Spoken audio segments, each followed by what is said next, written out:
took about a year. But once the formula was right and customers, they were coming in for their spray tans and they were giving their feedback, I was like, okay, now this needs to be available in pennies. So you use your own research group. Yeah. You don't have to pay for market research. No. You just go and spray your women. Yeah. And they tell you what they think of it. And Yeah. then you know what you have is gold. Yeah. And you wanted it to be available in pennies, which is important. Yeah. Straight away, I knew. I was like, I'm going to go mass. I want this available everywhere.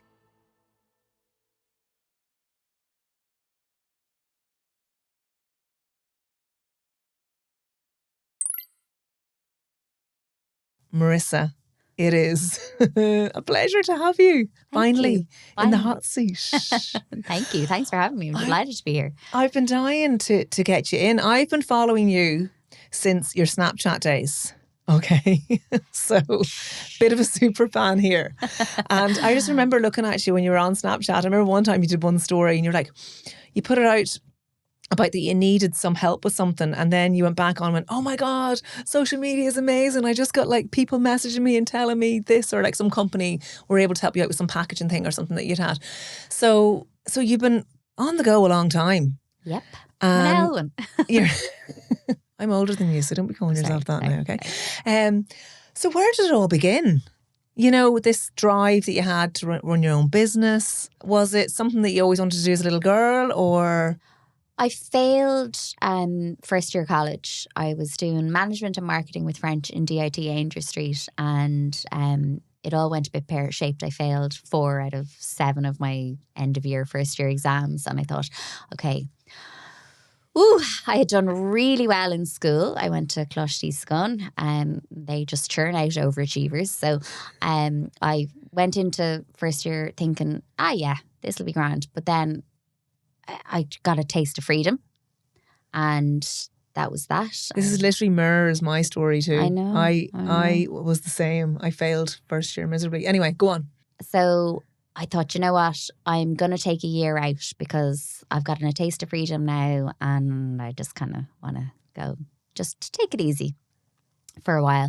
I got a job working as a receptionist in the Galligan Beauty College at the bottom of Grafton Street there.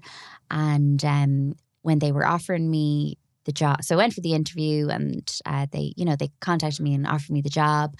And I said, listen, by any chance, I'd actually love to do the beauty course at night. I'd love to study, to become an esthetician, a beautician at night. Is there any way?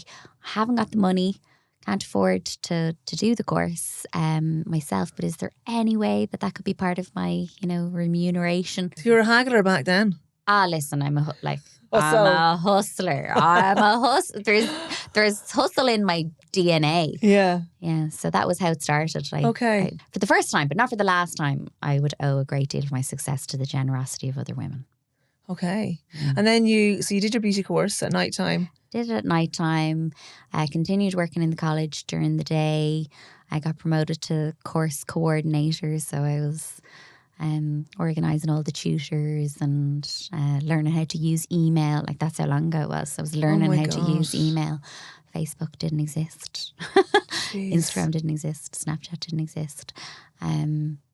But yeah, and I was, do you know what?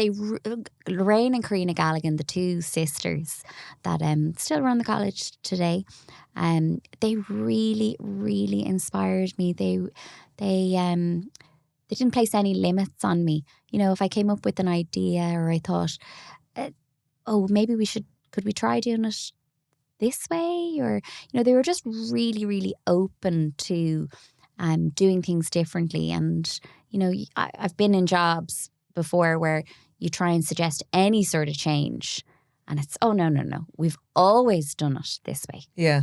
And that drives me mad to this day. It still drives me mad. But yeah, so watching Lorraine and Karina, watching them just, girl boss it back in the day before that was even a cultural, word that existed. I was just so inspired seeing them be so bloody fabulous running their own company. I wanted to do it. I was like, if they can do it, I can do it. Yeah. little did I know I wouldn't have a clue what I was doing and, whatever. But Yeah. that's And then the you started your own salon then as well, didn't you? yes. So I stayed in the Galligan Beauty Group for a couple of years. I kept doing night course after night course. A couple of them. At one time I think I was teaching beauty therapy on a Saturday, and I was taking, what course was I doing at the time? I think I was taking electrology at night, and then I was working full time. My 9 to 5 was course coordinator in the college, so I was in the place about 65 hours a week. Oh my goodness. Yeah. And did you do any business courses before you set up your salon, or did you learn that as you went? I did a community course, like a 10-week start your own business course in, I think it was, oh my goodness, what was it? Tiernan's further education. Oh, that's just up the road. Yeah, just up the road. Yeah. So I did a night course, 10-week night course there. And do you know what? All that does is it gives you a little bit of confidence to just take the leap. But everything else, I never went back to DIT. Unfortunately. And do you regret that? Or are you happy to have done the course, taken the path that you did? No, I'm happy I took the path that I did. Yeah. But if my children are listening, I regret it deeply. And I wish that I had finished college. But actually now they're saying that actually kids won't necessarily need to go to college because, they'll do their secondary school education, and then there's so many jobs out there now that will literally be made up by the person that's doing them because of the way AI is going even, There'll be further education training provided on the job. Yeah. Is that what you mean? Yeah, that. Yeah. And then also the fact that there's jobs that our kids will be doing that don't even exist now. Yeah. And the fact that my 11-year-old came home the other day wanting to do a project, and he said, we'll just chat GPT it. I was like, what? Like, we had to go down to Dundrum Library and open up books to do projects back in our day. I sounded ancient. I was like, you're not doing that. He goes, but everyone's doing it. And I suppose you can see if they have the technology there, they should probably be allowed to use it, but then use it to refine their own thinking. Isn't that right? That's what they're saying now. You can't push against this AI. No, you need to can't actually push against it. Encourage it, and then encourage them to think their own way too as well. I don't know. There's that fine line. I have a device issue in my house. Yeah. Do you have device issues in your house? I don't know any parent that doesn't have a device issue. You're constantly trying to police screen time and they always sneak upstairs. And you always feel like you're failing. Oh, you do, don't you? Yeah, so in my bag today, I have the remote control of the television. No, it's the you Easter don't. holidays. I have the remote control of the television. I have 2 phones. I have 2 iPads. Because and a killer mushroom. Marissa brought me up a mushroom from her garden that's toxic. What is it called? It's called a brain mushroom. A brain mushroom. And it's toxic. And she said, if you put it in your tea now, literally that's it, gone. But I was saying to her, actually, it could be absorbed through your fingers as well. So you need to be careful. You need to be careful. Use your gloves. And we'll get onto your gardening skills later on. So you were doing your beauty therapy and you ran your own business in beauty. How long did you run Carter Salon for? I ran the salon for 8 years and then I sold it. Yeah, that long, yeah. I just always thought you were just Coco Brown. No. I'm actually 70. Yeah. No, I'm 41. So I was 21 or 22 when I opened up Carter Beauty Salon. And beauty therapists, I always think, it's not as if you can clone yourself and then do other work on the business. Because they say you're either working in the business or on the business. But with beauty therapists, you're there working on your feet on the person and they want you to see them. Yeah. And it's very difficult to expand in that way, isn't it? Yeah, it is. And, I'm a real tactile person and very creative and, love touch. So it was very hard for me to pull myself out of the treatment room because I loved giving facials and I loved doing hot stone massage and I just loved every part of the business of beauty therapy. But I knew, I was 9 months pregnant on Charlie and I was still in the salon 3 days before I gave birth. I was trying to lean over people with this massive big bump, trying to do HD brows. Yeah. Yeah. And I just thought, you know what? I am not going to be able to grow the business if I don't get myself out of the treatment room. Got to Yeah. get myself off the floor and start thinking bigger. And then how did you think bigger? Well, it was smack bang in the middle of the recession and when Charlie was born, and I'd just gotten a massive revenue bill for, I think it was in and around 50 grand that I owed them. I'd been doing my own bookkeeping. Oh my God. I I've know. learned that lesson too. Yeah. Stupidity. It's hard to keep on top of everything though, yeah, isn't it? I mean, look, I was young and just naive and thought, sure, I can do this myself. But I learned a very expensive lesson, you know, to when it comes, there's certain things you don't mess around with, and you get, you know, professionals. One is finances and money and that kind of thing, exactly. isn't it? Yeah. So I'd been doing the bookkeeping myself, and just through pure error, I ended up owing the revenue a fortune. And that was at a time where I hadn't been taking a salary for myself. So I wasn't drawing any, you know, as a sole trader, and I wasn't drawing any salary. We were living on my husband, who was at the time was working in the bank. We were living on his salary. We were renting. We had bought an apartment, one bed apartment that we bought it for, I don't know, I think we bought it for 322,000, and then our neighbour, you know, the apartment next to us was being sold for 100 grand. Yeah. Oh my goodness. So that was a real recession. It was back proper then, wasn't it? recession. Yeah. And I was on maternity leave, and didn't really know how, you know, how was I going to be able to continue with the salon? Was I not? Was I going to? I don't know. I was in a bad place. And was that very stressful? Yeah, it was. It was very stressful. But I do remember, you know, my husband and I would go for a walk with Charlie in the pram, and almost every evening, and we were constantly telling ourselves, "Look, you never know what's around the corner. You never ever know what is around the corner." And that was just kept repeating that. It's like a little mantra that I just kept saying to myself, so that I wouldn't spiral and just think, I'm going to have to close my business, and you know, all this work, and where does it get me? You know, that's what I was thinking. Yeah.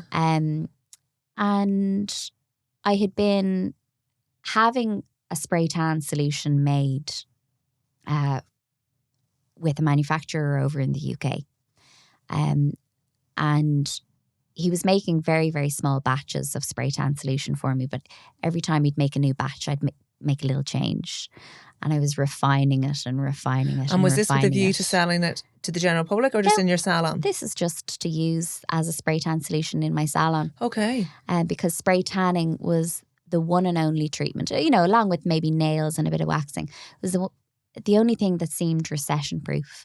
You know, people weren't spending 50, 60, 70 quid on facials or massages anymore, but they were spending 15, 20 quid on a spray tan. Okay. So Carter Beauty in Blackrock became known around the area for really, really good spray tan. Okay. At a price that wouldn't break the bank. Yeah. And I had a spray tan, my first spray tan after having Charlie. So I think he was about 3 weeks old. Went into the salon, got my spray tan, went to bed, woke up the next day. I was like, oh, I am arrived. You know when when you're feeling yucky. I know, especially when you're post-birth and you're just like, you need a bit of a lift. Yeah. I was like, oh, I am beautifully bronzed. And then I saw poor Charlie, his face, half his face. She was sleeping in the bed. Yeah. Half his face was bronzed. Did he look good though? Did he look good? No. It was half and half, like literally a big bronze splotch on the poor child's cheek. And I just remember thinking, how am I going to hide this from Ronan? And then, this is ridiculous. Why do you have to sleep with tan? Surely there is a way of getting the formula to develop faster. Yeah. And I was subscribed to quite a few aesthetic journals. And something I'd read about was, I had read a lot about benzoyl peroxide because I had acne as a teenager, and it was just something that kind of interested me. And one of the things I read about was that DMI, dimethyl isosorbide, an ingredient, was being used innovatively with benzoyl peroxide. It was being used as a carrier to get benzoyl peroxide into the skin faster, but without causing any irritation or allergic reactions. So benzoyl peroxide, I'm sure you're familiar with it with your pharmacist background, but it oxidizes the anaerobic bacteria, so it helps to kill the acne bacteria nice and quick. You're speaking my language, I'm Marissa. sorry. I love I'm all sorry. this. I'm sorry. No, but I've probably lost all your people. Have probably they're gone. No. But there was a little note at the very, very end of the article that said trials are currently underway with DMI for other skin preparations, such as DHA, used with DHA, which is your dihydroxyacetone, which is your active tanning agent. So I got straight on to the manufacturer cosmetic chemist in the UK, and I said, listen, Colin, we have work to do. Okay. I've just seen that DMI can be used with DHA. Has it been done? Can it be done? Can you try it? Can we start testing? So the idea is, or was, and still is obviously, that the tan would no longer need 8 hours to develop. If DHA can be put in a formula with DMI, it will increase the absorption of the DHA into the skin without causing an allergic reaction if it happens too fast. All chemistry. Yeah, all chemistry. So I had been, I don't know if you know this, but I had been to Philadelphia to do cosmetic chemistry in 2007. So was this before this was before you had your baby? This was way before I had my baby. I went to Philadelphia and did a cosmetic chemistry course with Dr. Pugliese, who is a very, very, very well-known doctor that did a lot of work with the likes of, say, Dermalogica and just lots of big skincare brands. And why did you go over there to do that? Couldn't find it here. And you went over there because you had this idea in your head that you wanted to develop a spray tan, or was it just that you just wanted to No, learn? that I did. No, I just wanted to learn. Oh, right, okay. Yeah. As you do. I bought a couple of his books. Okay. And I saw that he was running a course. So off I went for a couple of weeks to Philadelphia. And so then you knew a little bit of background about cosmetic chemistry, which is important, I think. So that no, it's just a taster. It was a cosmetic chemistry course for estheticians. Yeah. So it was simply aimed at beauty therapists that thought that they wanted to work closer or in the manufacturing. Okay. And so I went off and did that course, came back, kept running the salon. No opportunity ever presented itself to, have my own brand, but it was always in the back of my mind, and the interest was there. That was kind of the seed was planted. Yes. Okay. So then, fast forward, we've got the formula right for the spray tan. And how long did that take? Because there's so much back and forth, isn't there? Yeah. And if you're fussy, which I'm assuming you are, because you don't get it right otherwise, if you're not a perfectionist. No. I'd say it took a long time. Yeah. It took about a year. Yeah. Yeah. But once the formula was right and customers, they were coming in for their spray tans and they were giving their feedback and all that jazz. Once I knew the formula was right, I was like, okay, now this needs to be available in pennies. So you were trying it out. So use your own, almost research group in your own. Yeah. And that's so funny, isn't it? It's so good that you had that. You didn't have to pay for market research. No. You just go and spray your women. Yeah. And they tell you what they think of it. And then you know what you have is gold. Yeah. Yeah. It's great that you could do that, isn't it? Yeah. Yeah, so you wanted it to be available in pennies, which is important. Yeah, straight away. Yeah. And people always say to me, did you? I knew. I was like, I'm going to go mass. Yeah. I was like, I'm not going to go into, if salons want to stock it, fabulous. But no, I want this available everywhere. And at the time, Penny's didn't have any other brand of beauty product for sale in their stores other than their own. It wasn't called PS at the time. It was just Primark Beauty, I think. Okay. But they didn't have any other brands for sale other than their own stuff. But that was where I shopped. Okay. That was where I bought, my cotton pads and all my bits. And you didn't think, because no one would have known better and people probably would have paid more for it. You didn't think, I could charge more for this and make it a little bit more exclusive and make more margin on what I'm using. No, I just wanted it to be available. I wanted it to be available everywhere. Yeah. Mass, straight away was what I wanted. And I heard of a distributor. Heard of a distributor that was selling into Penny's. You can't go straight yourself and sell in. That you need to go through a distributor, do you? Well, you can. Yeah. But it's easier. To this day, I don't know if I still recommend working with distributors. Yeah. Unless you want to take on a load of staff straight away, unless you want to... The headache of invoicing. The headache of... You can't grow quickly. There's no way Cocoa Brown could have grown as quickly as it did if I hadn't gone through a distributor. Not a chance. Okay. Because I was already taking one unknown. I'd never had my own brand of product before. Okay. So throw in another unknown, trying to start my own logistics operations company. Yeah, I don't think it would have worked. Okay. I'm very happy that. And still to this day, in any market where we sell Cocoa Brown, we always go through a distributor. Yeah. Always. Yeah. It's the model we've chosen, and it's worked. Well, I think if you want to penetrate the market as quickly and grow, like what you say, a distributor is good because they already have the relationships. Exactly. And otherwise you could be bogged down in invoicing people. And, I went to distribution as well for, not my non-online, obviously. Yeah. So, yeah. Yeah. And did it all happen fairly quickly? Because it literally seems like as if you went stratospheric really quickly. Were you one of the first out with were you the first in Ireland with the quick developing tan? Yeah. First in the world. First in the world. First in the world. The world's first 1 hour tan.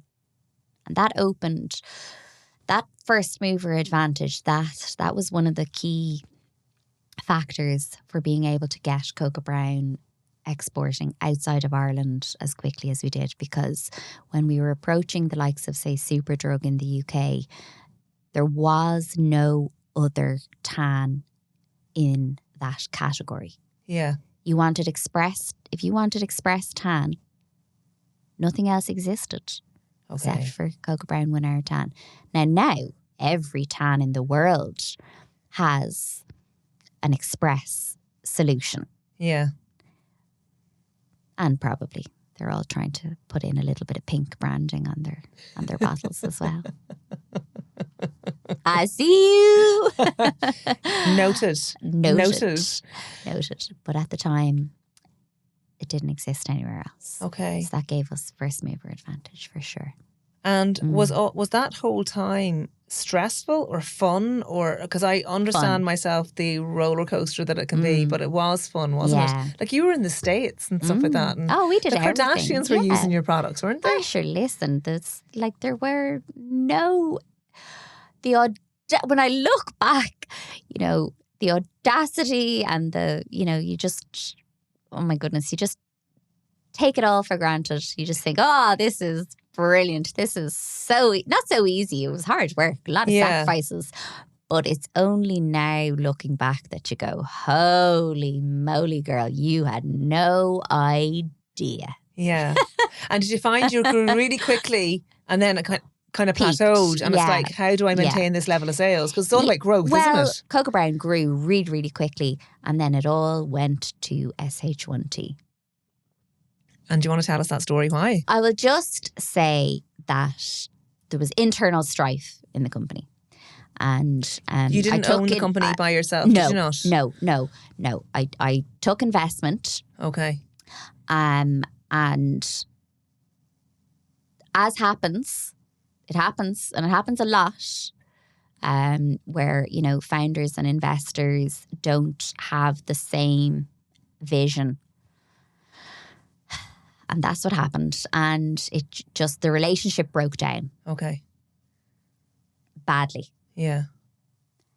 And we just couldn't not come to an agreement on moving forward for years.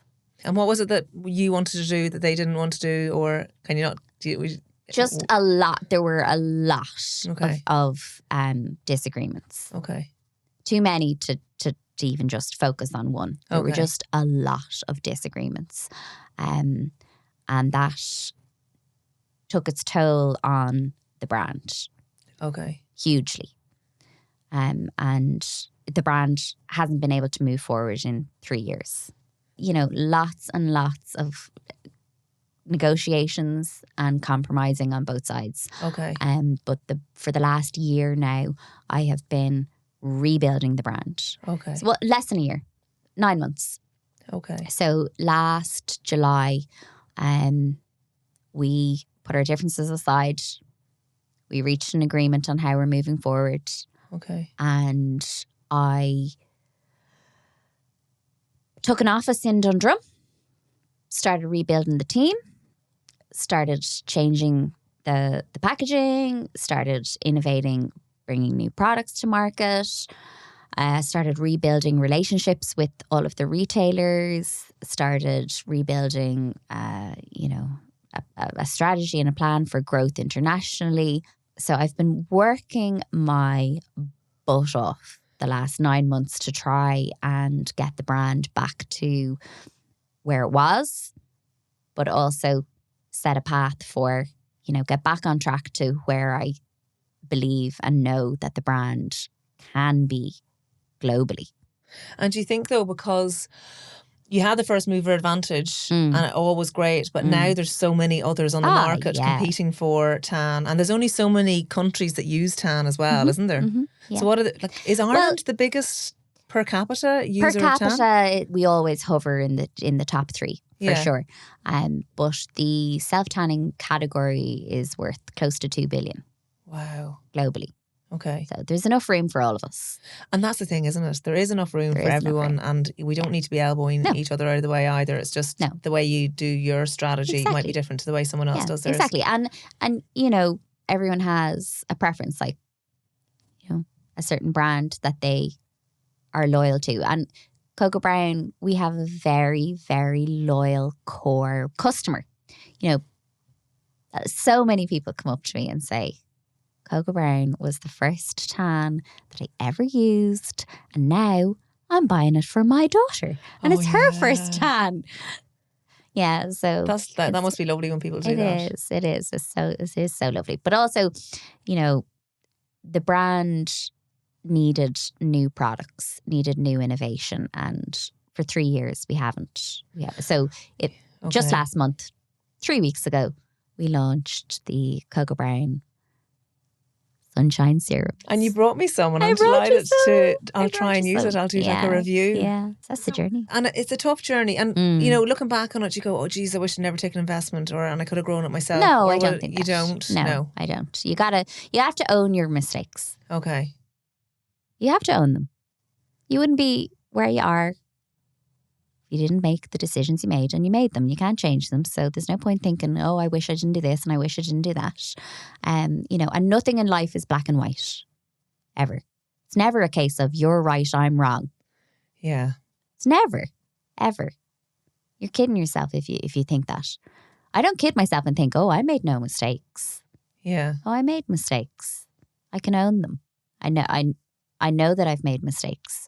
But I think everyone does, and you learn from it. And I think that the business goes in a different trajectory, and probably maybe even better because you do make a mistake. Like, you can't, I think if you sail through business without making mistakes, I don't know, is there possible for growth there really? Because I think that, you know, and I've made plenty of mistakes myself, but you just pivot and change your direction, don't you? Yeah, you do. And then make new mistakes. Yeah, Don't make the same old ones again. Never again. Never again. You can do that and then just be ready to make a whole set of new mistakes. And do you think it's important to be constantly innovating and Yes. bringing new products to the market? Mm-hmm. Because some people will have their hero product. Like you'll see a brand and it might have 20 SKUs, right? Mm-hmm. And for anyone who doesn't know what a SKU is, it's like an item within your brand. Mm-hmm. So you might have 20 SKUs, but only one of them Mm-hmm. is the real big Mm-hmm. seller. 80%. Yeah, but Mm-hmm. then if you don't constantly bring out new Mm-hmm. SKUs, the brand loses a little bit of its freshness. Yeah. Is that the way it works, really? Absolutely. So, in an ideal world, I think anyway, you should have, let's say, 80% core range, 20% in and out, just flowing. 20% of your SKUs should be coming in the door, have a life cycle, and then go out the door. So you send them off into the sunset and something new comes in its place. Yeah. So you should be retiring products, the same amount of products that you bring it. Like, let's say you bring in 2 new products, you should be retiring 2 products. So sending 2 products off into the sunset in that year. Okay. So you're not going from 20 products to 30 products. You're sticking at 20, but you're just retiring out your 2, I suppose, least best sellers. Yeah. Yeah. Exactly. Okay. Yeah. And then, have things like your limited editions and your, I don't know if you remember this, but do you remember when Coachella was huge? Yes. Yeah. So we brought out limited edition bottles of our 1 hour tan Coachella. And they were, they had gorgeous Ferris wheels on the packaging, and we flew over the Kardashian spray tanner to do a jig at an event with us, and that was a bit of fun. I remember you on the Late Late Show, actually, and I just something came to mind. You on the Late Late Show, and you contoured a guy's body to look like he had abs. Yeah. I've done all sorts of things. We really have. We've done all sorts of things. Yeah. We've done spray tanning for the Oscars. We've, put goddess oil and tan all over all the Kardashians. We've done. Are the Kardashians nice? I don't know them personally, but they were very nice to my business. Yeah, actually, it's great getting a shout out like that. Yeah. You can't do much better, sure you can't. No. And all of these limited editions and things like that. So now you've brought out your you've a couple of new products coming out, and you'll bring them out for a while and see what sticks and retire a couple of them, and then constantly bring out more. Mm-hmm. Yeah. And how do you find that innovative process? I assume you love it. Do you making new products? Oh, I love it. Okay. Yeah, I mean it really is my passion. It just gets me so giddy.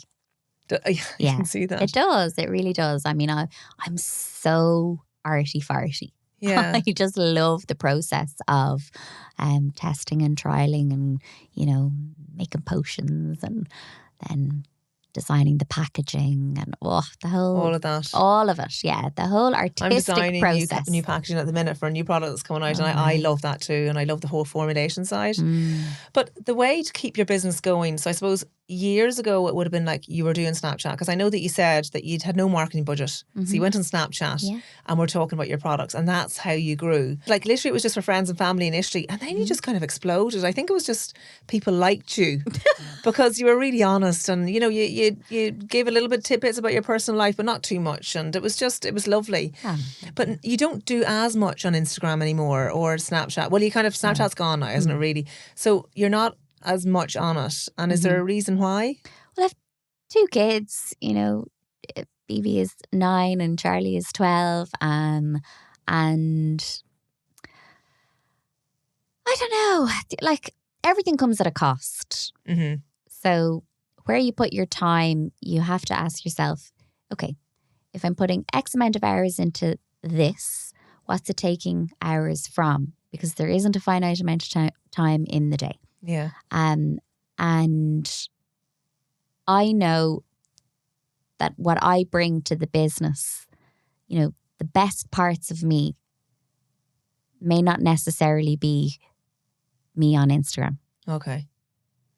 Like content creation is important, and promoting the business on social media is important. But equally as important is creating the new products and designing the new packaging and meeting with retailers and signing contracts with new distributors. And there's parts of the business that not only I, but there's parts of the business that I must be involved in for it to be done the way, for it to have my stamp on it. Yeah, my stamp on it. So I can't be on Instagram all the time. I have to be behind the scenes. Yeah. Doing, the graft, the hard work. Yeah. I just spent, oh my goodness, 36 hours,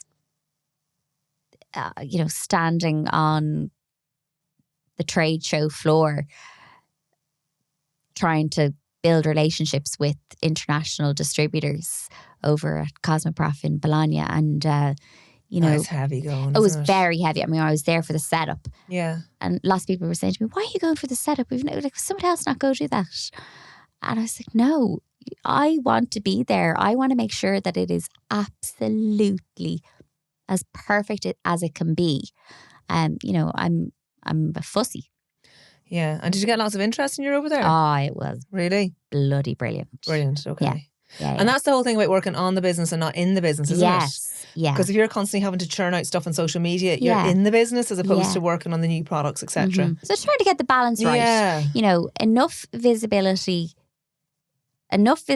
on social media so that that it keeps the connection with your followers, your customers, but then not so much that it leaves me absolutely empty and not able to do the real hustle and the slog that is running the business behind the scenes. Yeah. I'm not taking away from, I know that there are plenty of product creators and their full-time job is front and center.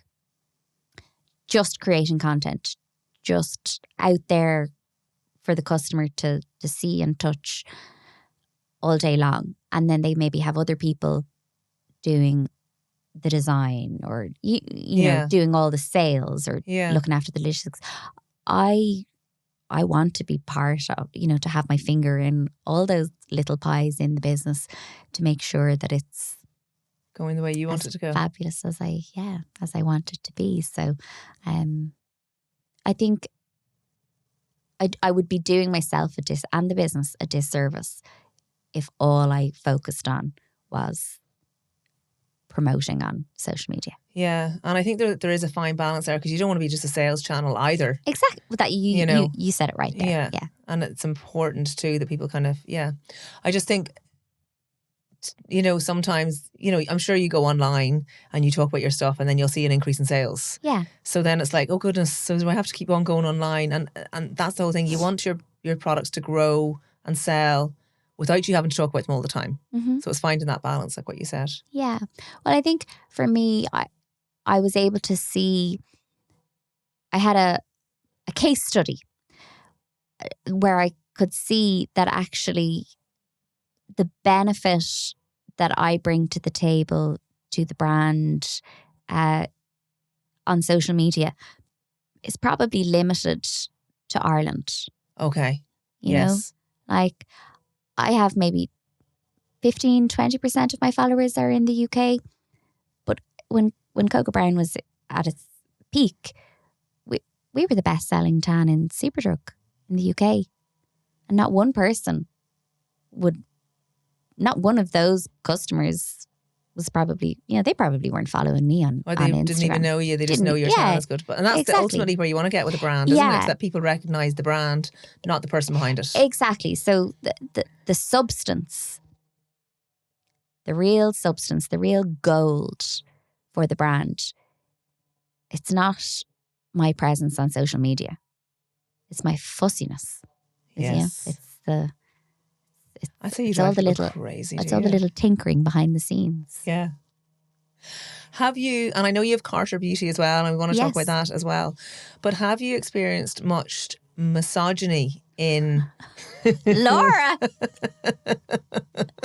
in the business? Because is it a case that like the cosmetics business, I know it's mainly for women, but is it run by a load of men? And is a little blonde woman, a gorgeous blonde woman, for that is sometimes a little bit of a disruptor to that safeness that has been there for the whole time? I know the answer to this question, but I want you to answer it for me. Why you wind me up, Laura? Well, I've experienced my own fair share of that, because there's very few female founders in the supplement business as well. So you're the first cosmetics lady I've had here. I did have Breege from the Primark too. But I was just wondering how your experience has been with that. You don't have to talk about it if you don't want to. No, I think, do you know what? I think that it is important to be honest and say that misogyny absolutely exists, and you're kidding yourself if you think that it doesn't. And you do need to have skin thick as a rhinoceros backside to be in business. Yeah. You do. You need to have very thick skin, and you need to forget about being nice. Because a lot of women like to be nice or considered nice, don't they? And sometimes you just got to go, well, fuck you. I'm not going to be nice anymore. Yeah. Okay. Yeah, fair enough. Yeah. Forget about it. You just have to forget about being nice, and you got to have a very, very strong sense of worth. God, because in business, it's about making money, and there are a lot of sharks out there. And I wonder, is it because as well, if you're making money in your business, are you taking business away from someone else as a result? And then it's kind of like, it's almost like everyone's competing. There's only 100 people that are going to buy tan today. So if everyone's competing for those 100 people, sharkiness and shadiness probably has to happen in some way. Are people trying and get, other people's customers off of them? So is it just, and I'm only saying this because you're in tan, but is it with every business as well? There's only a limited amount of people that are going to buy something, so you're technically taking business away from others. Therefore, is it to be expected that it's a bit of a shark pool? I think that there's a little bit of glamorization around founding a brand, having your own business, and social media probably perpetuates that. You see the fun stuff, like I see you running around with a vulva, like a life-size. I know, my poor sister. Only your sister would do that for you. Yeah, you're so lucky. She's such a dote. But yeah, that's the fun part. But that's the fun part. And I'm as guilty as anyone else. Like, I'm there creating dancing reels on the trade show floor, 1 minute, and then I'm ready to cry the next. Yeah, and then I'm, oh my God, I'm so wrecked. And then I'm speaking to the buyer in Walmart the next minute, and there's no dancing going through my head when I'm talking to them. Do you know what I mean? So, look, you got to be tough. You got to go into business knowing that you're going to have 80-90% of the time, the days are going to be hard. You're going to be stressed. You're going to be under pressure. You're going to be fighting for this, fighting for that. There's going to be conflict. There's going to be problems coming out your ears. So if you go into business and you think, oh yeah, but I'm well able for pressure. I'm well able for handling conflict. I'm well able for the stress. I've got endless amounts of energy. I don't think you're selling it to very grand. many people. Or else you could just get a job and do your job 9 to 6 and leave and forget about it. Isn't that right? But it's really, really hard to be self-employed, to run a business. And if competition excites you, then do it. Gives you a bit of an adrenaline Yeah. rush. Yeah. Yeah. You must be extremely competitive and you must be extremely passionate about what you're selling. You must believe in your bones that what you have to offer is of value to your customer, is the best. If you That think, says it all, actually, yeah. I don't know if what I'm selling is the best, It maybe comes there's better out across. there, Yeah. then you're not, you know, there's no longevity. You might make a quick buck, but there isn't longevity in that. So, you know, the reason that I'm still going after having the living daylights kicked out of me the last couple of years, the reason I'm still going is I'm so passionate about the beauty industry. Yeah. You know, I'm passionate about how cosmetics make you feel, and the empowerment that it gives you, and that little bit of extra confidence that it gives you. And with the price point that you have as well, it's available to everyone. You want to make it available to everyone, isn't that right? Yeah. And like you see all these podcasts now, they pop up in your feed. You know that I was thinking, like, if you meant, I actually was on the phone to someone yesterday and she mentioned this new thing to me that I'd never heard of before. And I went onto my Instagram and an ad pops up for that thing. Isn't that mental? Yeah. Like, it's listening to you. Yeah. And I used to think that was a conspiracy theory, but it actually is. But sorry, to get back to what I was talking about, I don't know why that popped into my head. I'm obviously looking at podcasts and reels that involve founders and business people because I feel that you learn a lot from talking and listening to people. Yeah. And one thing that comes up a lot, and it's usually a man saying this, is, I get up at 5 and I work out and then I'm working like 20 hours a day. and then you're going, Jesus, I'm not doing that. Should I feel guilty for not working 20 hours a day? Do you think that it has to be all consuming, or do you think that you can successfully run a brand and take it to where you feel that you need it to go and work and have balance? Do you think that there is a work-life balance, or do you think that's a whole load of baloney and it just is a one big mess and you have to just go with it, not see your kids, not cook a meal for certain periods, and then other periods it can kind of calm down? I think that everything, I've said this a couple of times now already, but everything comes at a cost, and you can't have it all, you can't do it all, but you can prioritize, okay, let's say, for example, what your non-negotiables are. So maybe your non-negotiables are when the kids are on midterm or when they're on their break, that's when you're going to take your holidays and everyone has to leave you alone. And that's just it. Okay. Or, you know what? I'm not going to work in the evening. When I come home from work, my kids are not going to see me on my phone or on my laptop, without a minute to give them. That when I'm home, I'm home. When they go to bed, if I've, if emails, things I need to do, grand, they're in bed. But I'm not going to be that person. I'm not going to be, did you watch the Rugrats? I did watch the Rugrats. Do you remember Angelica's mom? Yes. Oh, do you remember how mean she was? I know. And how sorry you felt for poor Angelica, her mum with, the big giant mobile phone. And, I remember that. Always no time for the little girl and barking at her. And, anyway, I don't know why that popped into my head, but I guess I don't want to be that mum. Okay. There are certain things, certain sacrifices I have to make so that I have enough time for my business and enough time for my kids. Social life, what's that? I know, yeah. Well, that went out years ago, I think, once the kids came along. Anyway. But do you know what I mean? Yeah. And I go to bed, or I'm in bed at 9:30 every night because I wouldn't have the energy if I wasn't getting my full night's sleep. So there's certain things I know I can't say yes to something that's going to have me out past my bedtime. Oh my God, you're such a loser. No, but do you know what I mean? I'm the same odd time. Yeah. But otherwise, I have limits. I can't do it. I need to be in bed. I need to be minding myself. I think the older that we get, though, that is just the way. I think we just need to accept we need our sleep. Yeah. We need to probably not drink as much as we used to, even in our 30s. Yeah. Because we just can't metabolize it well. Yeah.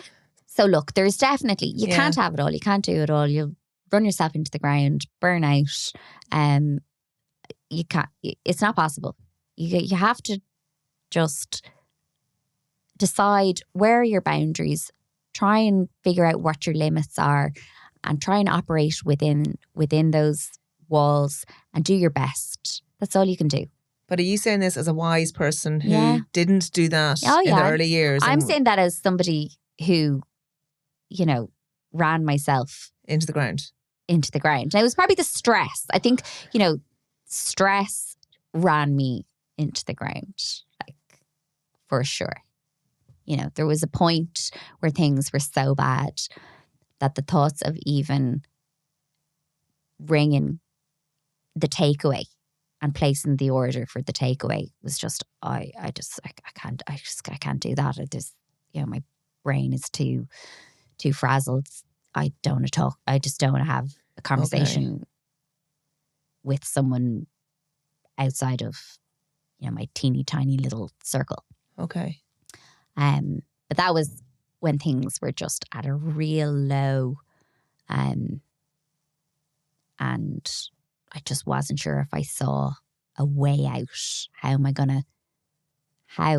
to, you know, come out the other side of the struggles in the business? But you managed to. I managed to. And did you do that with help of your family and, you know, just like support that way? And And I think just building up my resilience by just filling my life up in all the other areas. So trying to figure out, well, who am I if I'm not Marissa Carter, if I'm not Coco Brown? You're Woodies. Sorry. Oh my God. I was teasing Marissa before Oh my we God, came in. you are wicked. All I see is her coming in doing her garden. Like, you literally, it's it's obviously your therapy. It is. Now, I surprisingly enough, I'm not a green fingers. I can grow mushrooms and herbs and stuff like that, but my garden is astro. Now, the reason is, I know, horrified. and I knew you'd be disgusted. I'm horrified. But I have 3 boys, don't forget, and wherever our garden is kind of boggy, I was told by a gardener. So they'd be tearing up the garden with the football and literally leaving a mess and trailing muck all over the place.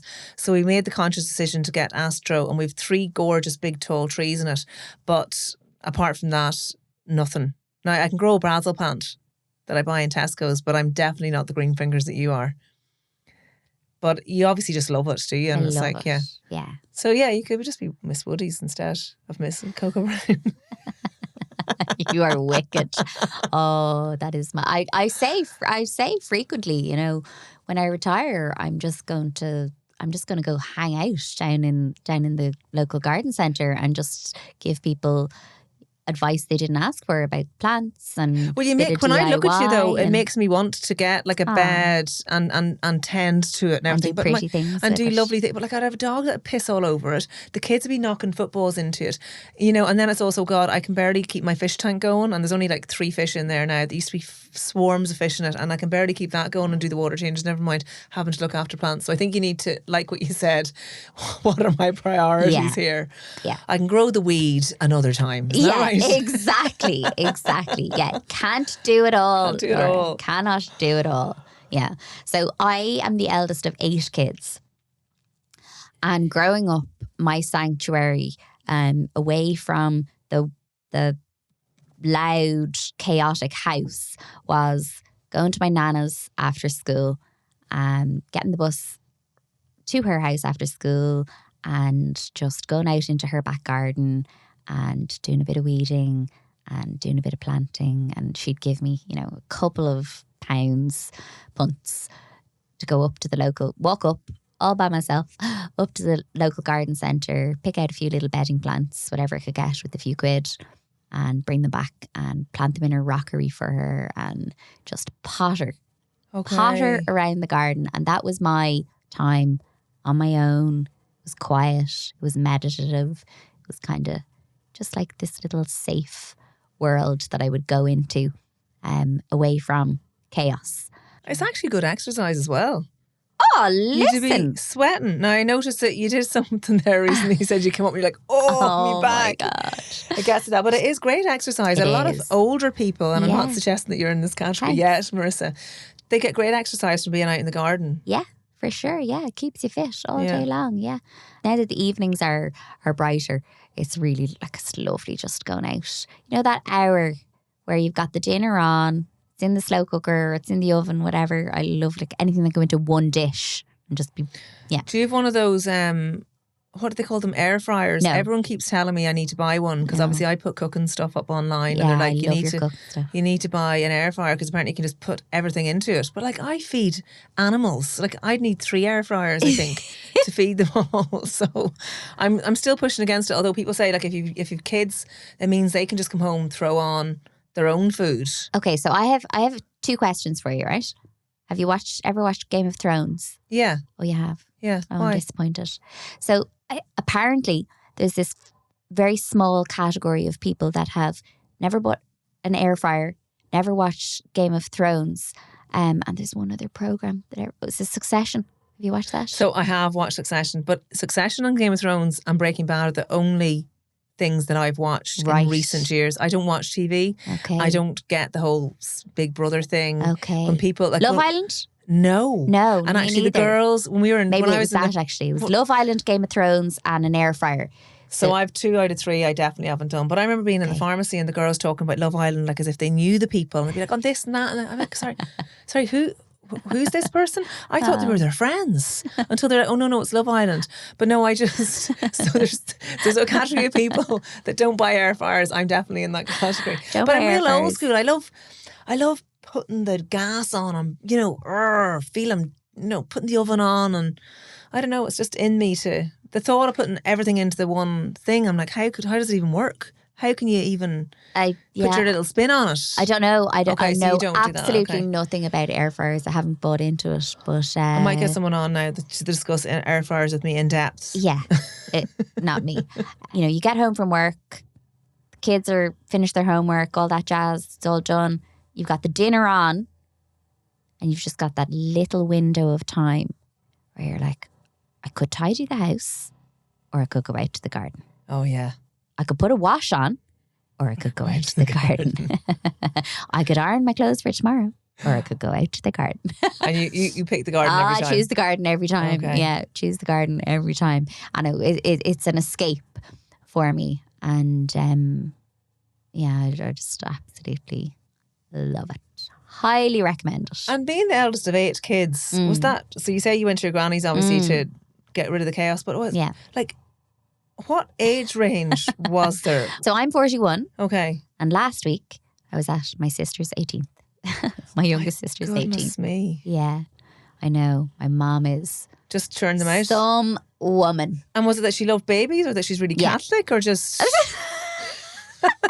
Can you even ask that question without offending people these days? I don't know. But I grew up in a Mormon household. So did you? Yeah. Oh my goodness! Can you talk about it? Yeah, sure. What's it like to be a Mormon? Are you a Mormon? No. I'm of no faith. Okay. Since I moved out of home. And what do Mormons believe in? Well, having lots of babies. Okay. Like no contraception, the kind of the Catholic Church type of I teaching, think or it's what? a little bit like that. I'm not actually 100% sure. Okay. But no, I think my mum did just love babies. Okay. And just loves them. Still loves them. Yeah. Yeah. And what other things do Mormons do that the normal people... This has really piqued your interest. I'm very interested in it. I didn't have an idea at all. Oh, yeah. Well, I'm not, I don't practice any religion now. Although my children are making their communions and confirmations and all of that stuff. But you need the day out, Marissa, to put the tan on. It's good for business. It's good for business. Is that why you wear cream a lot, to show off your tan? For anyone that's just not watching and only listening, Marissa's wearing a gorgeous cream jacket and lovely trousers. She looks gorgeous. Thank you. Yeah, so how old was I? I made my communion, and then my parents converted to Mormonism. And how does one convert? Do they went to... Did someone come call to the door like a Hare Krishna and say, the missionaries knocking on the doors. So we lived in Whitechurch up in Rathfarnham until I started secondary school. And it was very common. There were always, missionaries to the 2 young guys, with the suits, I remember the these white call shirts around and our the house tie too. and the backpacks. knocking on the doors. I think actually my parents might have converted before I made my communion. I think I might have only made my communion because my nana, bless her, I was like, she has to make her communion. So I grew up in a very, probably a very strict would be how I would describe it environment. So, and is it like no TV, no music? It's not that way. No, it's like no to your coffee. You joking me? No, I'm not joking. No caffeine. Okay. Oh, no drugs, because caffeine's a drug. Okay. Yeah, exactly. Yeah, no drugs, no alcohol. So you made up for that in your later years then, I did, yeah. Ugh, eek. Not with the drugs, the tea, the 12 cups of tea a day, just to clarify. That's clarify. That's what I meant, Yeah. Marissa. Do you know what? All joking aside, it's a very patriarchal religion, in my opinion. It's not for me. Okay. When my experience of it was that it was misogynistic. Okay. And do your family still practice it, or do they kind of forget about it then? Funnily enough, when I moved out of home, they just sort of, they just sort of decided that it wasn't for them any longer. Now, look, there were very strong family values in the, there are very strong family values in the religion, but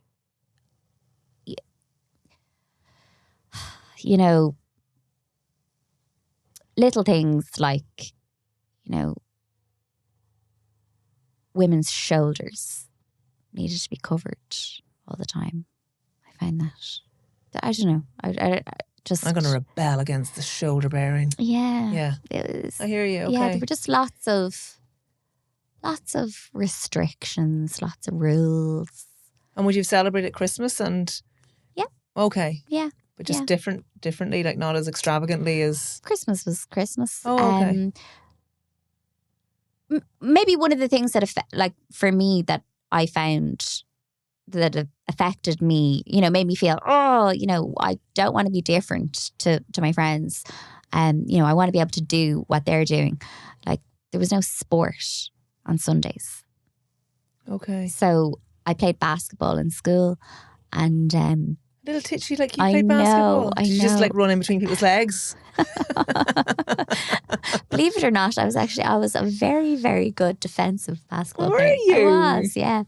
You wouldn't have been able to get past me, Laura. All 5'8" of you. I wouldn't have let you past. You wouldn't have beat me. Yeah, I said you were like a terrier, were you? I was a hustler. Good woman. So I played in school, and then all of my friends went and joined a club, a basketball club outside of school. So they were playing weekends and, evenings and things like that. And just, I wasn't allowed to play. Okay. I wasn't allowed to join the club because training was on a Sunday. Okay. So that really irked me, really bothered me. I was like, I want to play basketball with my friends on a Sunday, but I wasn't allowed. Wasn't allowed to have my first boyfriend until I was 16. Okay. Or go to discos or things like that. No. Well, I suppose. It's when I think about it, like, I wasn't really allowed to do that either. No, but it wasn't Mormon. No. It was just like mum was strict. Yeah. Yeah. So parents are probably just very stricter than they would have been if they hadn't. Yeah.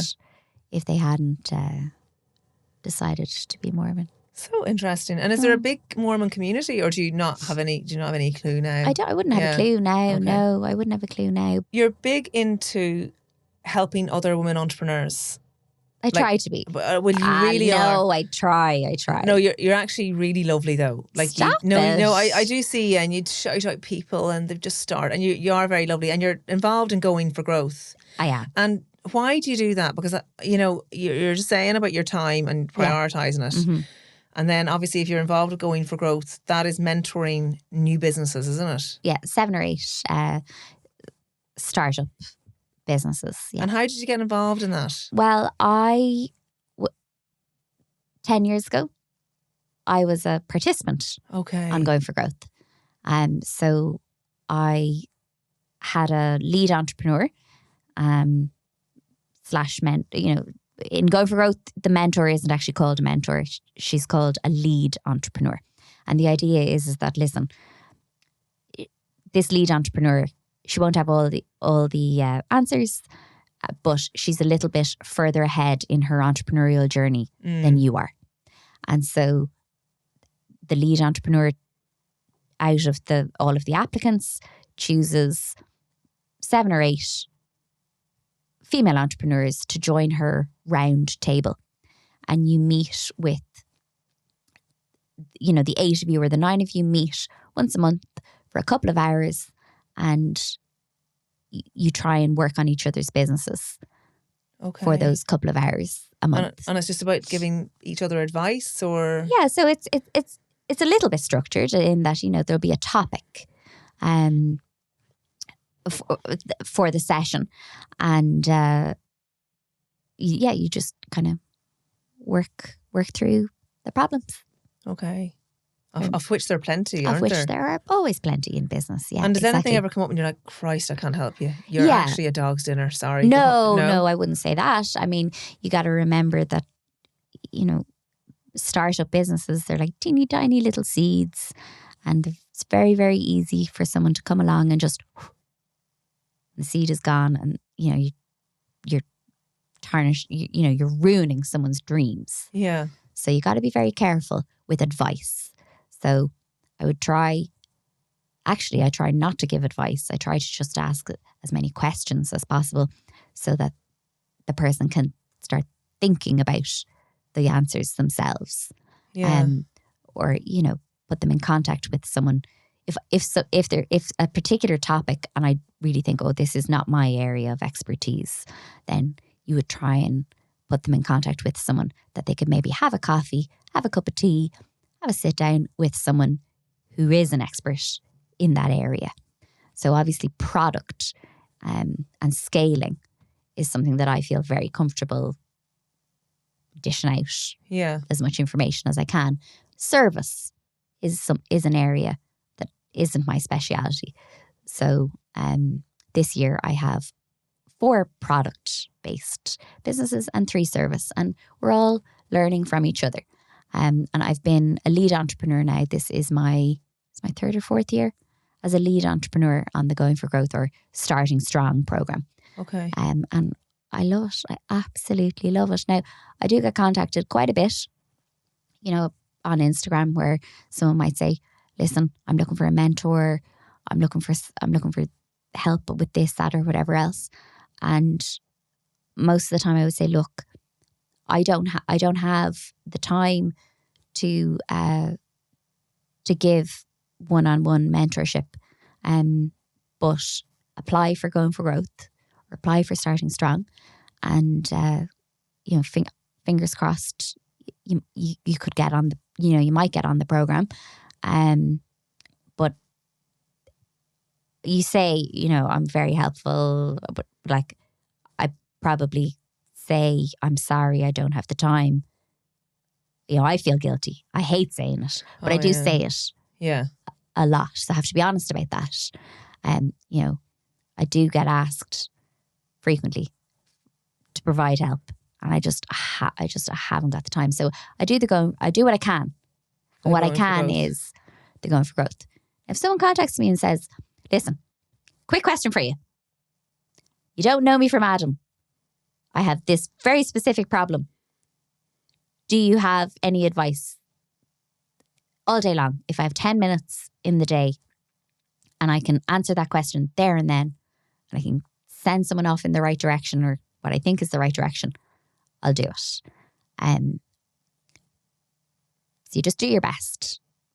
Yeah. That's all you can do. And I've had plenty of times in my life where someone has given me a really good steer, and I've thought, whew, gosh, that 10 minutes that person took out of their day to just give me that little bit of a steer can be crucial, can't it? Can be crucial and invaluable. Yeah. Yeah. So if I can, I will.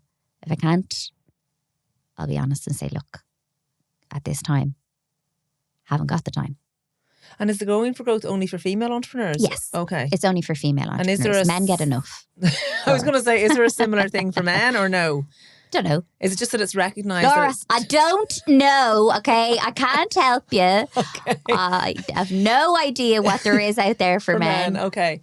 But is it recognised because of this Going for Growth that it's a bit more tricky for women to get going? It's not recognised, it's fact. Okay. And why is it that it's more difficult for women, do you think? Where do I start? There's so many issues that make it more difficult for women in business. Childcare, number one, in my opinion. Yeah. So your career and your childbearing, your childbearing years and the peak of your career, or when you think I have got the most amount of energy I am ever going to have and I have so many ideas, you can be guaranteed that it'll come at exactly the same time that you think I am ready to start a family. And if you're lucky enough and it happens and it's very, very difficult for women to progress professionally with the lack of government funding for childcare. It really is tough, isn't it? Like even childcare in Ireland is far too it's prohibitively expensive. Childcare is prohibitively expensive. So how can you do it? How is anyone able to do it? It's practically impossible. It is nigh on a miracle that women are able to go back to work after having a baby or are able to continue progressing in their career, because we're not set up for supporting women. You're so right. We're just not. Because the bulk of the childcare does fall onto women, or the organisation thereof. Like I remember myself, like the baby would be sick and I'd be like, it would be expected that I would find the person that would mind it so I could get into the pharmacy. But Laura, even if you have an incredibly supportive other half who says, oh no, you go into work today, I'll stay home with sick baby, sick child. Even if you have that, it is more likely that the woman will be the lesser earner in the house. And that's a fact. So if childcare is prohibitively expensive and it doesn't make sense financially for you to go back to work full time and pay full-time childcare, if that doesn't make sense, who's going to stay home? Yeah. The person who earns the lesser amount. That's who's going to stay home. So even if you have a husband or another half that says, no, you focus on your career. You go for that promotion. You keep going.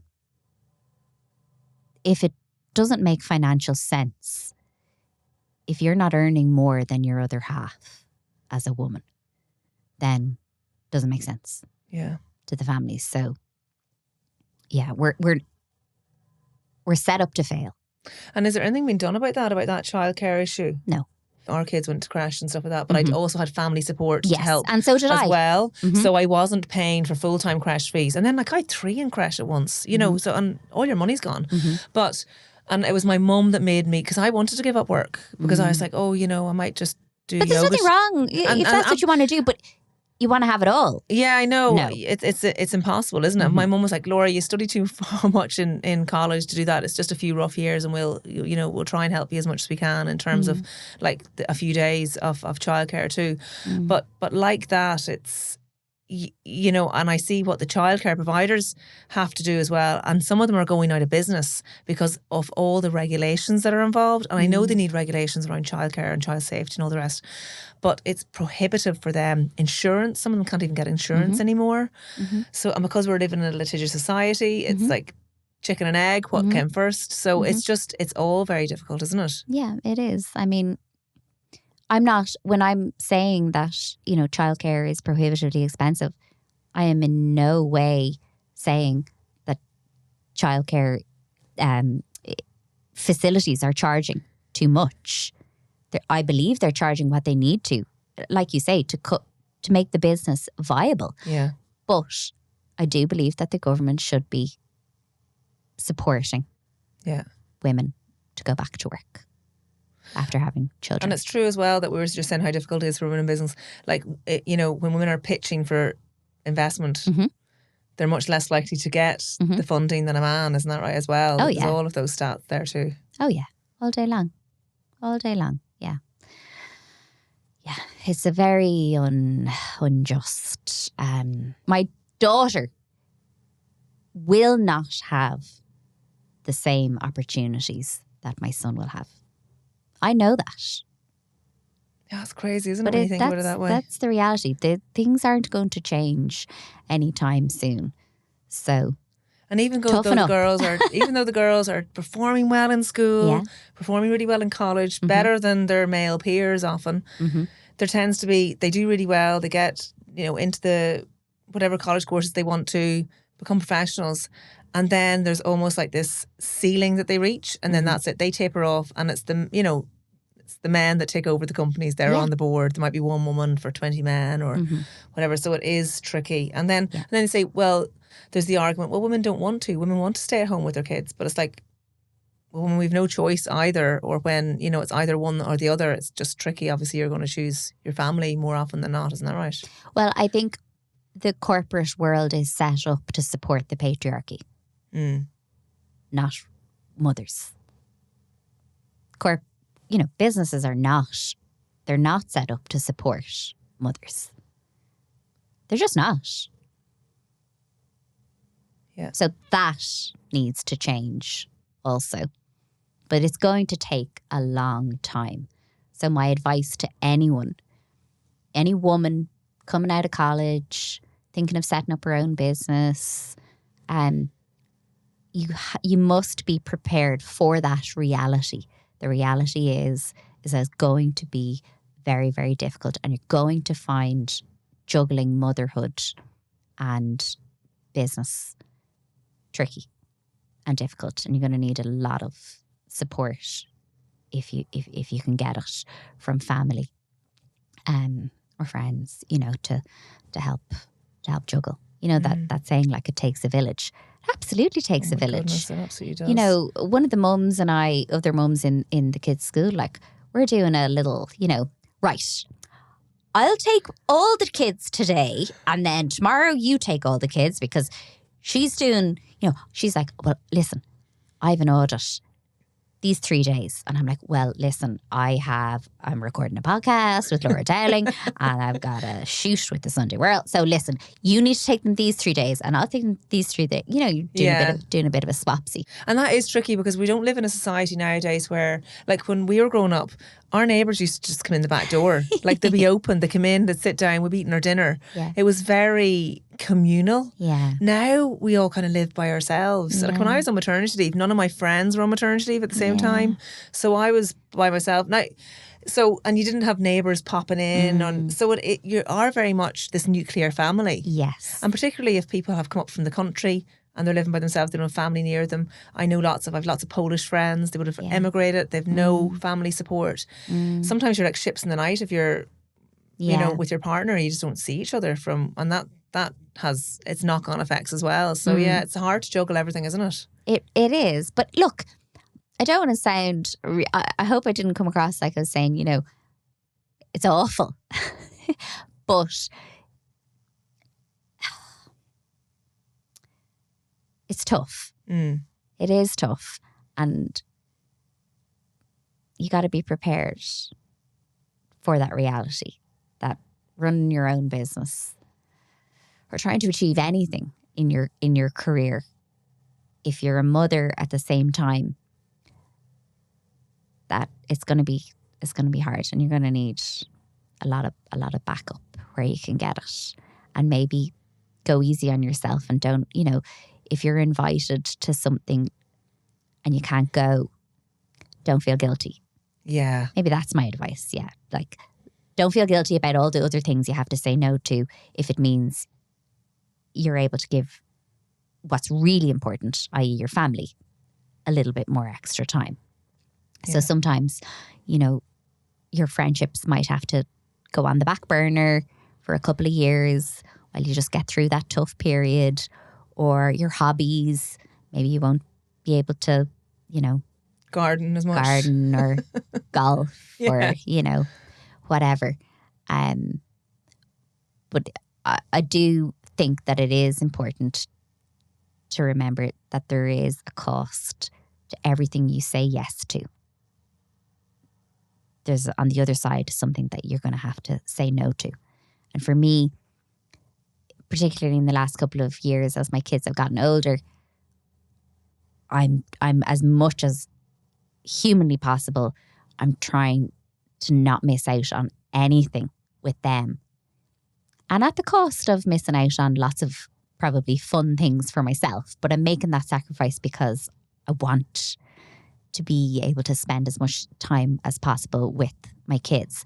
Like in the last couple of years, I've joined the PA in the school. I'm helping out with GAA. I'm, doing the soccer runs and just all the things that I can squeeze into just having that extra bit of time. And do you have a PA? With the kids. Do I have a PA? Yeah. To organise your life. She's looking at me very quizzically. Laura, that is an absolute luxury to have a PA. No, so you don't have someone organising this busy diary of yours, no? No, absolutely not. Okay.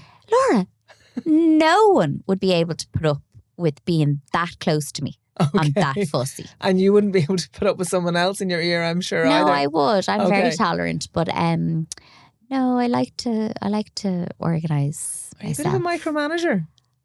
Is that coming across? Slightly. Yeah. Have you ever been accused of that? Yeah. Okay. Yeah. Now I'm very much of the opinion that, here's the job, go do the job. And if you fuck it up, that's okay. But just try. And, Exactly. Yeah, exactly. Like just off you go, figure it out kind of thing. But I do pay attention to detail. And I am of the school of thought that how you do anything is how you do everything.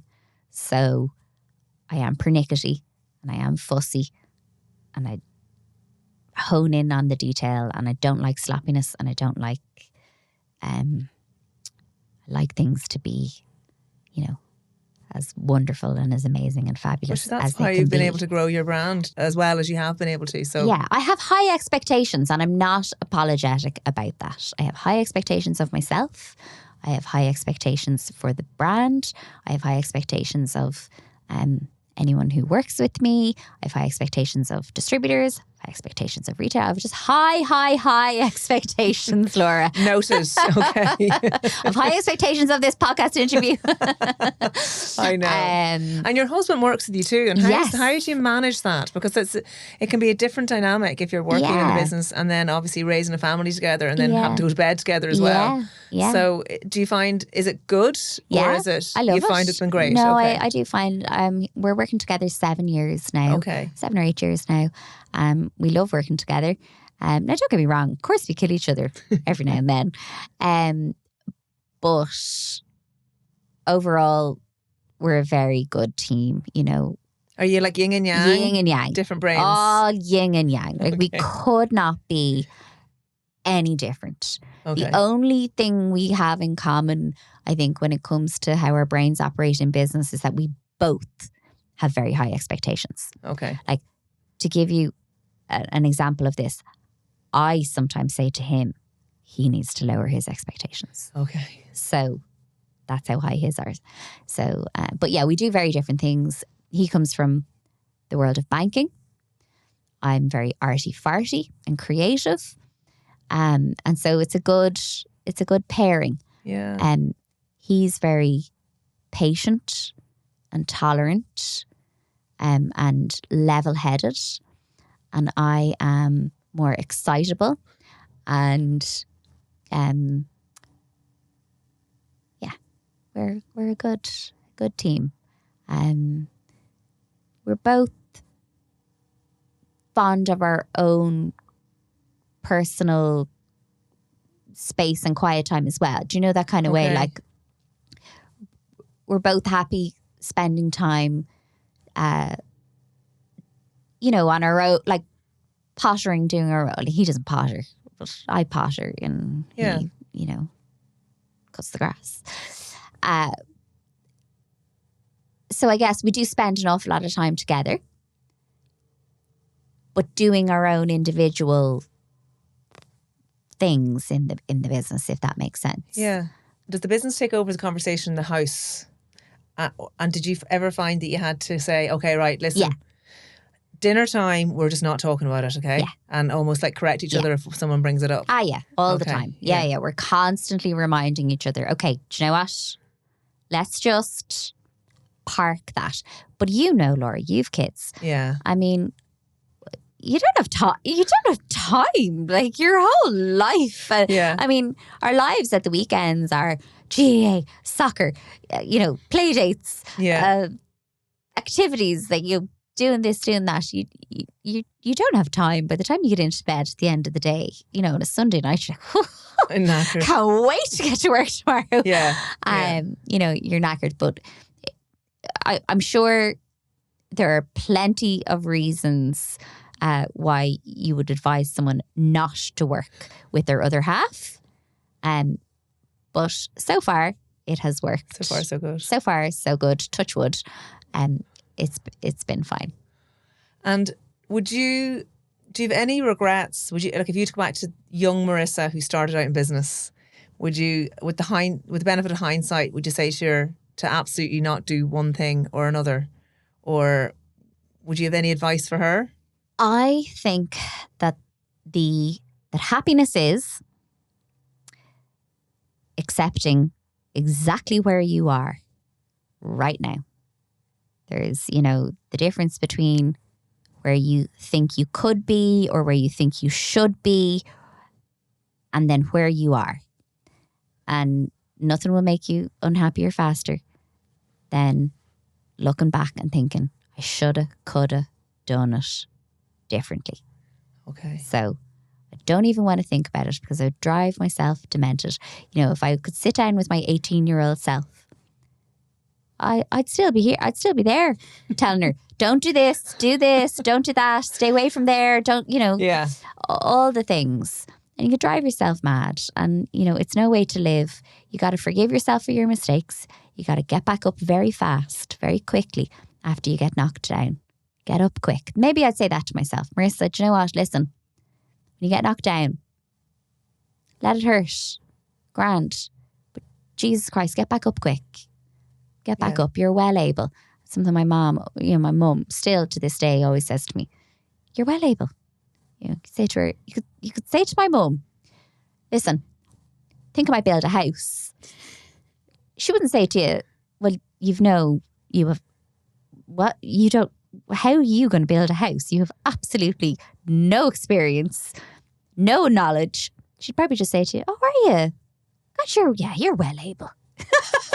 Well, that's great. Well, actually, was that attitude that she had maybe what spurred you on as well? Like, was she always very positive about your ideas and that? Oh, was she been very behind you? Yeah, very much so. Very much so. And even still to this day.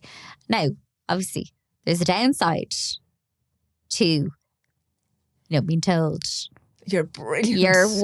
Not necessarily you're brilliant, but just, you'll be well able to figure that out. Okay. But there's the downside in that you think, your dream, your vision and your dreams might be absolutely demented and audacious. And then you cannot for the life of you understand why you didn't succeed when you don't. Like when I failed my driving test 3 times, the shock and horror that I experienced every single time. Okay. What? What do you mean I can't do this? But no, she did always tell me, and still does, you're well able, Marissa, whatever you. So maybe I just sit down with myself and say, listen, you're being told you're well able. You know you're well able. But there will be times when you're going to fail. And you're going to fail hard. And it's going to be really bloody painful. But get back up quickly. Don't stay down there too long. And maybe that might have a little effect and it might bounce back quicker. And forgive yourself when you fail. Oh, that's really important. Do you find running your own business lonely or not? I think I've been very lucky. I probably haven't found it too lonely because I'm part of the Going for Growth community. And I'm, once a month is quite frequent to be meeting up with fellow female entrepreneurs who, no matter what their business is, you're coming up against the same challenges, whether it's finance or marketing or sales or all three. HR or, sourcing, operations. Whew, all the same problems. Different day, different scenario, same issues. We're all and it's in funny, it isn't it? together. Because sometimes when you're in the moment and everything is so busy, and you think you have to get to that tipping point before you need to hire the person to do the job. So there's always that a couple of months where it's horrendous and you're always, and then you hire someone, it's oh right, now that's ease. But then Something you else. hire that person and then you realise, oh, well, now I need to work on this. So it's never ending and it's always changing. And I think that's what I find difficult with running my own business, because, you're in the pharmacy, you see your patients, you give your medicines, you charge them or not, and, you phone your doctors, you deal with the staff, but then you close the door and it's done and it's the same the next day. There's none of this where you constantly see changes that need to be made, because it's pretty standard, standardised, and you run through standard operating procedures and stuff like that. But then when you run your own business, you're just constantly seeing, well, I am anyway, where you can do things a little bit differently. So you plug one hole. It's like whack-a-mole. You whack one mole and then something else pops up, isn't it? But do you thrive on challenges? Yeah, oh yeah, without a doubt. Yeah, I think so, yeah. And I like that adrenaline rush type thing. And it takes a certain personality to like it, a bit of a mad personality, maybe, is it? Oh, definitely. You need to be a little bit tapped. A little bit quirky. A little bit quirky, yeah. Some people might call me eccentric. All the best people are, Laura. All the best people are. Yeah. Thriving on tackling a challenge and taking on new adventures. That's definitely something that I think entrepreneurs have in spades. It's what keeps things spicy. Absolutely. Marissa, I could talk to you all day, but I'm going to ask you my two little questions that I ask at the end. Okay. I did text you them, so and I can't remember what they were. I know, but on occasion I've forgotten to text people them, and then I ask them, they're like, oh my goodness, deer in the headlights. But it doesn't require anything. It's just I'm sure it'll roll off your tongue. What advice would you give young people today? It's supposed to be hard. Full stop. That's it. Don't expect it to be easy. It's supposed to be hard, but you're well able. Oh, I love it. And then what's the meaning of life? The meaning in my life is to be around the people that I love and to just enjoy that time. It goes so fast. And every middle-aged person like myself says it. Life goes by so fast. You blink and they're finished primary school. You blink and they're going to be finished secondary school. So when I'm in the moment, to just be able to enjoy it and to just savor it and go, oh, this is just lovely. I feel so lucky that I'm healthy and that my kids are healthy and that my husband's healthy and the people I love, my family, my friends, at this very moment in time, we're all healthy. And that's really all that matters, isn't it? Absolutely. So they say you've loads of problems in life, but when you've got a health problem, you've one problem. Yeah. So you're right. Yeah. Yeah. So just to enjoy my health, my family's health, and just try and enjoy the madness. Oh, Marissa Carter, it has been an absolute pleasure. Thank you so much for giving me your time. You.